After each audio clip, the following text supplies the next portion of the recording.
Mm-hmm. Mm-hmm. Raise it. Raise it a little bit. Oh, baby. Oh, baby. We're back again. Did you know that? Did you know that we were back? Because we are. I am who I am. My name is my name. And welcome into episode, what is it, 53? I said 53 on the last pod. This is actually episode 53, okay? Episode 53 of Shooting the Shit with Sands, man. How we doing? Hey. How we doing? Mental health good? I doubt it. I fucking doubt your mental health's good. Mine's great. I live with a beautiful woman. She is smoking hot. I get to see her all day, every day, you know. Is it exhausting? Mm-hmm. Quite exhausting to see the same person every day of your life. But when you actually get along with them, it's not bad, you know. Downfalls of living with women. You hear the same 4 stories at least 12 times a month. I don't know why y'all do it. And you're acting as though you're giving us new details to the same story. When women tell stories in such detail, it branches off into 6 stories. It's quite exhausting. But I also had a mother, right? So we all do that. We all deal with it. You just take it on the chin. I've gotten told the same story 4 times in the last 36 hours. I sit there, and I don't even say I know. I just go, oh, really? Oh, new development. It's like a breaking news, you know? Just not good. Just not fun to be around, to be honest. She is. The stories are not, okay? And women are terrible storytellers as well. There's no comedy. There's no different point of view. There's no different perspective. It's their perspective. Not even theirs. The other person has no say in this story that they're telling. Just it's the woman that's speaking's perspective. No different train of thought. No, let me put myself in their shoes. Just the same fucking story over and over again. And it's great. Sure. Love her though. She's fucking fantastic. She's awesome, man. For real, she is. She is hilarious, by the way. Man, I gotta get her back on this podcast. She is absolutely, no joke, she's one of the funniest people I've ever met in my life, and that's saying something for me. So let's adjust this mic real quick. Oh yeah, that's much better, man. Woo! I bet it sounds better too now. But yeah, she's absolutely one of the funniest people I've ever met in my life, man. So funny. But this is about y'all, right? This is about y'all. I mean, it's shooting the shit with me, but I mean, it's about you guys, right? It's about you guys, you know, chilling with me, chilling with me, man. So what's up today, man? We doing all right? I know it's rough out there.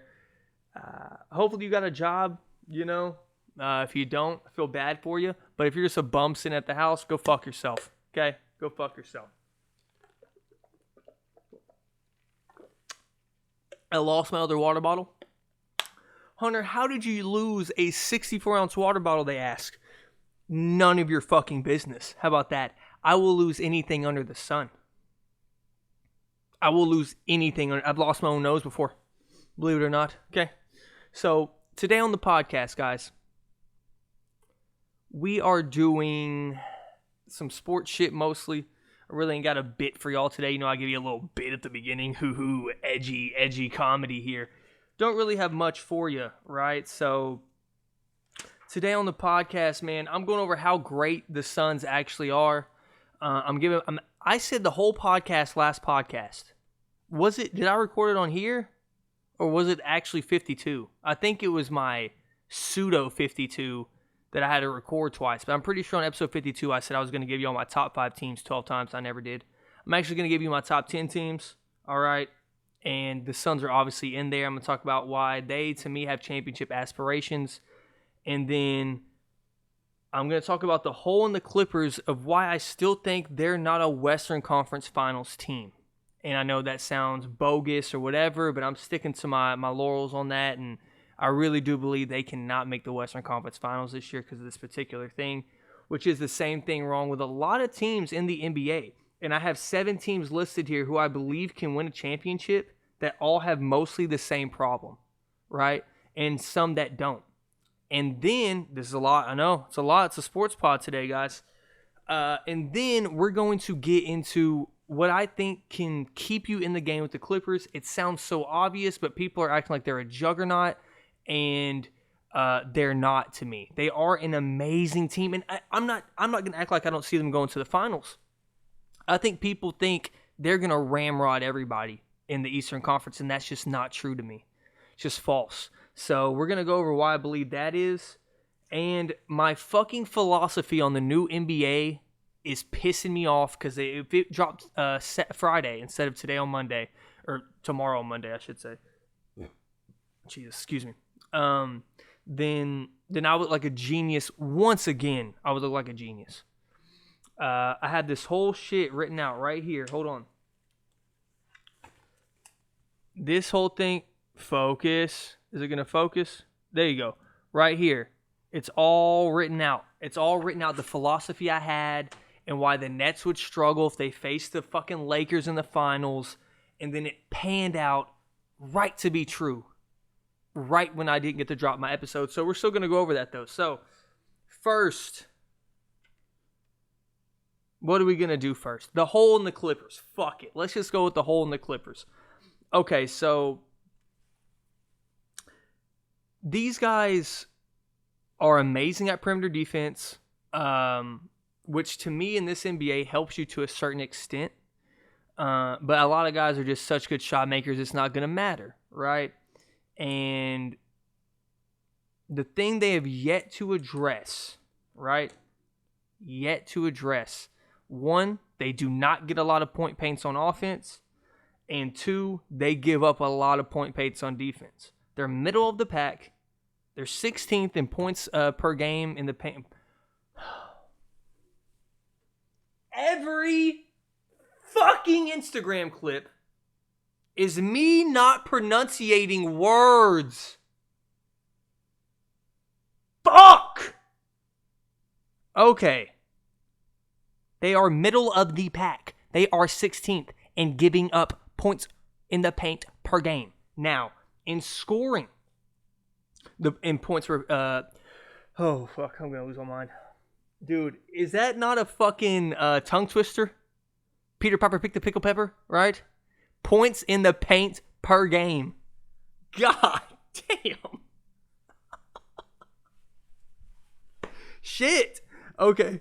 The Clippers are 28th in points in the paint per game too. So this, man, I can't get over that. These new teams in the NBA, man, they really have strung it out, right? The offense, they've spaced it out. They've made it all perimeter oriented. And then in the playoffs, you see teams with James Harden, Kyrie Irving not successful. A lot of perimeter-oriented teams are just not successful in the playoffs anymore because, I'm just going to tie it into my philosophy moving forward with the NBA now. The Clippers can't guard the paint. This is why that's important. Who do you have to face in the West, right? You got to face Andre Drummond and Anthony Davis and LeBron James now. Filthy. DeAndre Ayton has shown some offensive capabilities, and against the fucking Clippers, he showed he's 25 and 13, wherever the hell he dropped the other night, and that was off a back-to-back, right? So I think that would be a tough series for him. The Nuggets, right now, he's probably a top 5 player in the league, Nikola Jokic, right? And then if you go further in the playoffs and maybe you get to a championship, you got to face Joel Embiid, right? So it's like these teams. So I have this list of the top 7 teams in the league in my eyes. In my eyes, this is the top 7, okay? I got Utah, Phoenix, the Lakers, the 76ers, the Clippers, the Denver Nuggets, and the Brooklyn Nets. That's no order, just how I did my research. Those are the top 7 teams in the league to me as of today. Yes, the Bucks are in my top 10. I am sorry. They have to show me something. They can do all this regular season bullshit, and that sucks for them that they're not in my little narrative here, but it is what it is. So surprisingly enough, Utah, we think of them as this hardcore defensive presence. They can defend anybody in the paint. They have Rudy Gobert. That is false. They are 24th in the league in defending the paint. Not good at paint defense. They're just not. The thing is with the Utah Jazz, and let me give my thesis here. My thesis on this whole point is the NBA champion will be a dominant paint team. Don't get it twisted.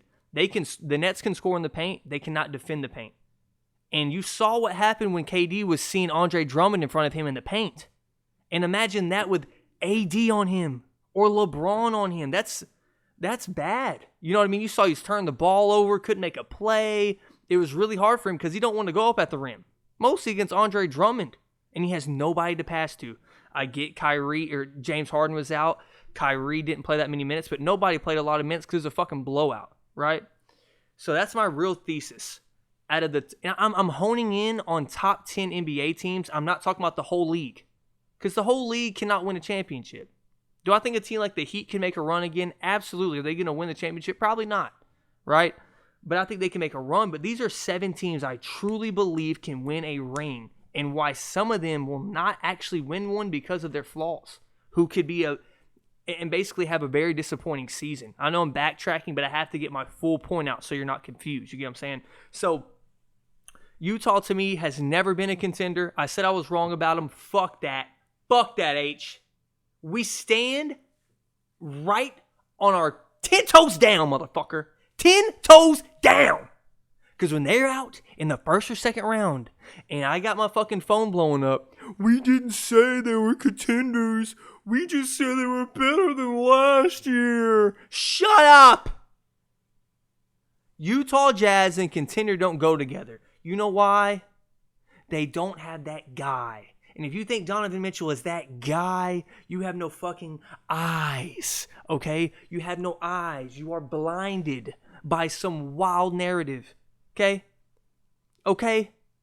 Jesus. So Utah is horrible at defending the paint. And they're not good at scoring inside the paint.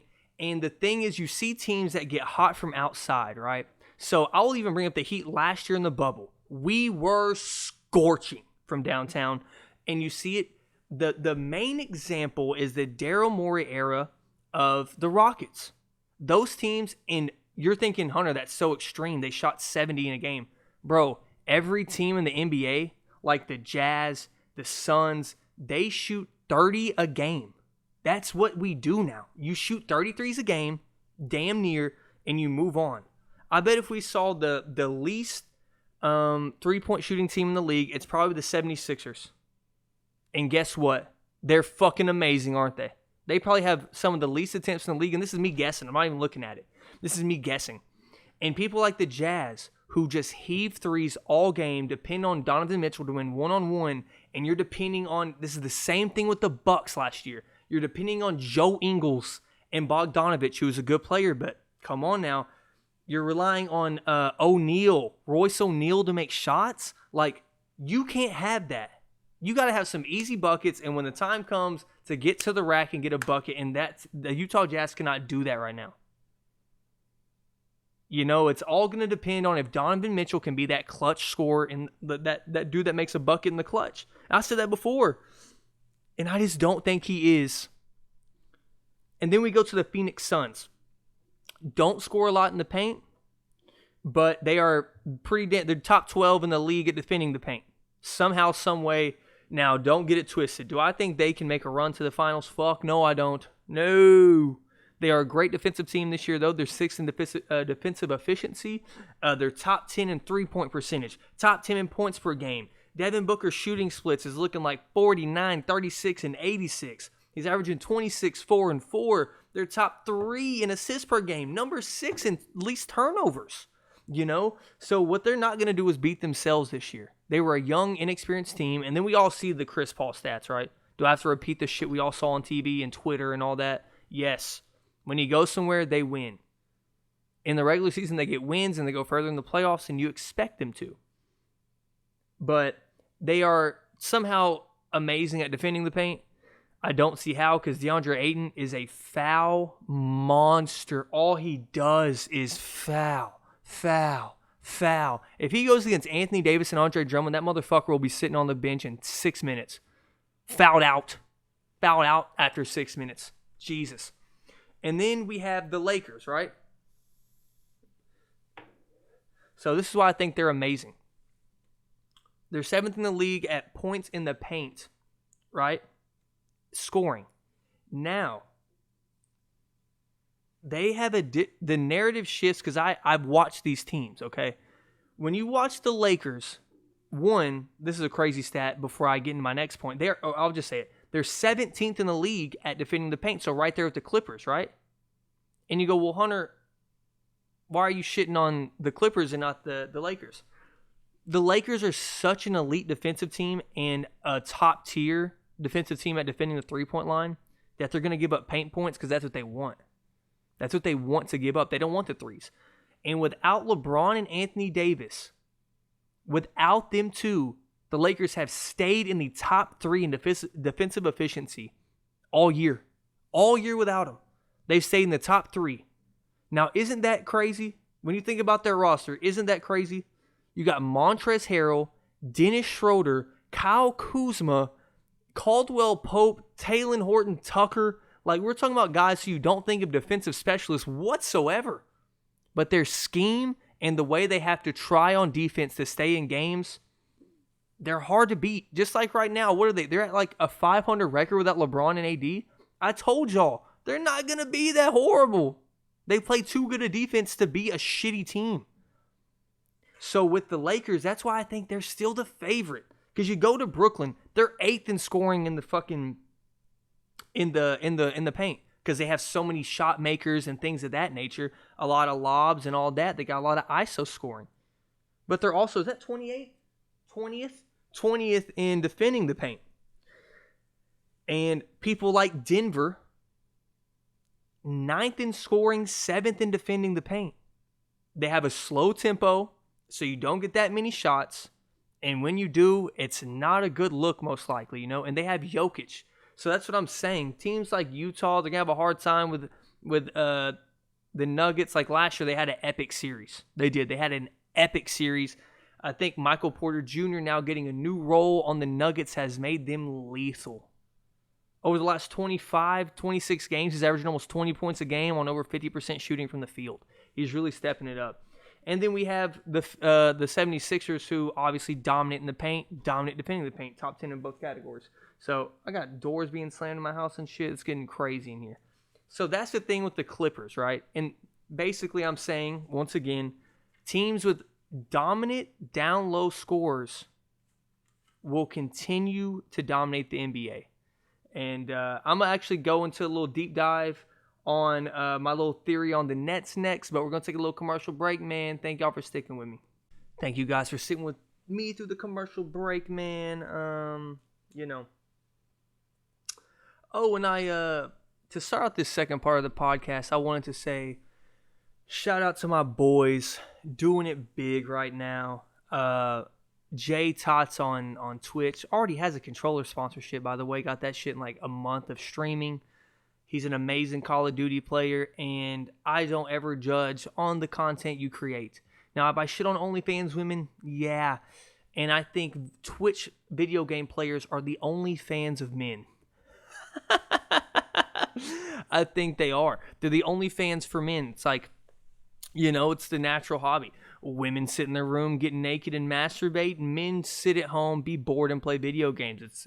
It's an exact parallel, because this brain just works that way. I put in great jokes, exact parallels, and that's the only thing I can compare it to. But, I just want to shout them out. The Lando show as well. Yeah, man, it's really cool to see them do big things. If you haven't seen it, go on Fan Perspective on YouTube. Landon has a whole draft special with him, Cowboys Talk. And, man, it's just so cool to see them get to that platform. Like, Landon's on a platform with 10K plus subscribers, man. Just like that. Just because he knows his stuff, doing his thing. And I want them to know, mostly Landon, man, y'all don't owe me shit. No, there is no jealousy, envy, any of that in my heart. I promise you. I love seeing my homies do good, and I'm lucky enough to be a wholesome person to truly mean that. Like, I truly mean that. They don't owe me a goddamn thing. And it's inspirational to see what they do. It makes me grind harder, makes me put out that compilation video, get the content out there, and just, do different shit. You know what I mean? And they're doing their thing, and it's cool to see. Landon's putting in hard work with baseball and the channel, and like he finds time to do these things he dedicates his life to, and it's so impressive. We only got so many hours in a day, and that dude gets the most out of those hours. It's pretty impressive. That dude's day schedule seems pretty fucking packed I'm not even really an outside point of view, but I kind of am because we're so close, but it's kind of insane. So, shouts to those guys, but, I got to get back to the best podcast in the world, you know what I mean? Shit, shout out to them, but y'all ain't fucking with this. All right, man. So, I also wanted to cover the Dwayne Dedmon move. Now, for non-Heat fans, you're like, what the fuck are you covering Dwayne Dedmon for? But I'll show you that, honestly. Well, let's just get into it right now. So we're talking about a guy, Dwayne Dedmon. You hear his name and you go, isn't that bum from Atlanta? He played in all different places. Yes, he is that quote-unquote bum. But I would ask you, doesn't every good team have flaws? Don't you, as a fan of your own team, see that little role that certain players play that fills a big void on your team? I would say, yeah, of course. So you think of a Maxi Kleber guy, right? I think Maxi Kleber's damn good, and I think he's a very complimentary piece to the Mavericks when Porzingis is out, because not saying he's as skilled, they play the same type of game. You got an outside shooter who can run to the rim, back up, and starting. You get what I'm saying? So there's little things like that, or a Matisse Thybulle can come in for Ben Simmons, and Ben Simmons is the best defender in the world in my eyes, but Matisse Thybulle is he's top 10. Matisse Thybulle is one of the best defenders in the world as well, so you don't see that drop-off. You know what I mean? So there's a hole in this Heat roster, which is rim protection and rebounding, and now we have a big to assist Bam with defense, and really having a backline anchor that can help you out. So I haven't looked up Dwayne Dedmon's shooting splits, but I remember him being not too bad at shooting the three. So we're going to go ahead live on the podcast here and look up his stats. Now, I remember him being a very good rim protector and things of that nature from watching him play. So we'll go through here. See, his stats are not bad, man. He's not some huge play a lot of minutes guys, but we're talking about a guy when he was playing for the San Antonio Spurs in 16, Atlanta 17 through 19. He's going in for 25 minutes, getting 11 points, shooting 50%, and 8 rebounds in 25 minutes. And what do the Heat need? If you watch the Heat, you see, damn, we need some rebounding. And once again, I'm not sitting here saying this guy is the thing that can bump us over the top, right? So he did have career highs in shooting while he was with Atlanta, right? And the last 2 years, I'm not really going to count his career, but he was shooting 36%, 38% in Atlanta, and then he dropped off. Oh, no, whoa. For a career, he shoots 33%. I'm tripping. Because he started shooting it later in his career when he was asked to in Atlanta. I just saw he had zeros through his whole career because he averaged like 0 a game.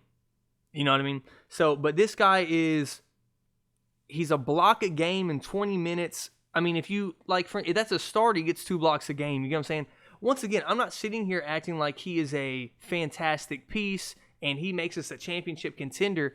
But like I said, every team has holes that a little 20 minutes here and there from Dwayne Dedmon could be a big factor in our process to getting another run like we did in the bubble, or getting to the next step as a team. And hopefully Depot comes back healthier.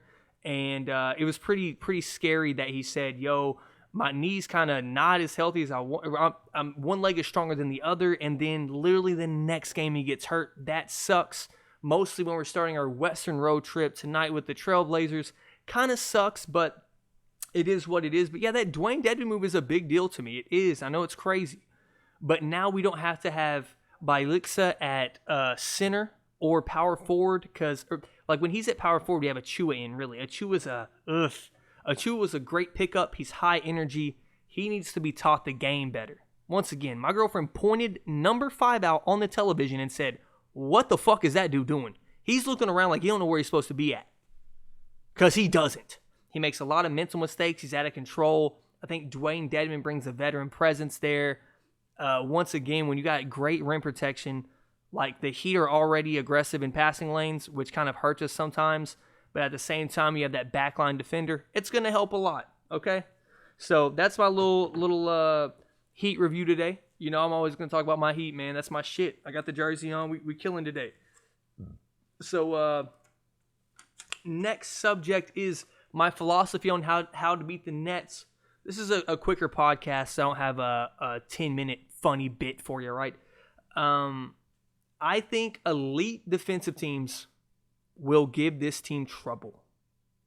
A lot of trouble. So where's your sample size, Hunter? What do you have, buddy? Okay. Well, I saw 3 games versus the Knicks. The Knicks lost by 2 points, 5 points, 7 points. The Clippers lost by 4, twice. The Heat, no Jimmy, lost to them by 4 points. The Nuggets lost to them by 6 points, and we just saw the Lakers whoop their ass, right? Just saw the Lakers whoop their ass, right? And you're saying a win is a win. You're damn right, a win is a win. But I will also say, with these elite defensive teams, we all know this. The game slows down.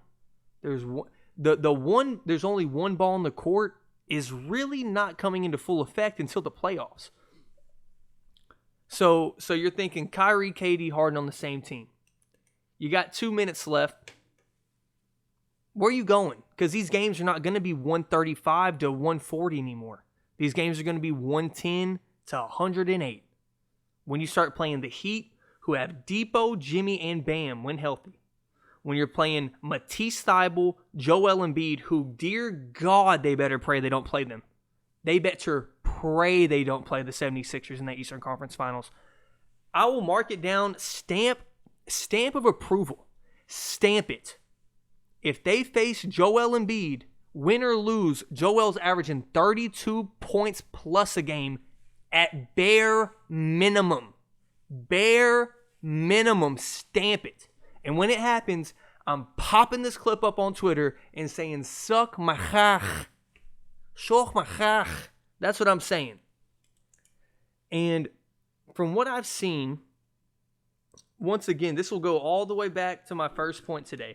What I've seen in the playoffs, since I have been following basketball really close since I was about 13 or 14 years old, and then when I got put on the stream game, no illegal streams, none.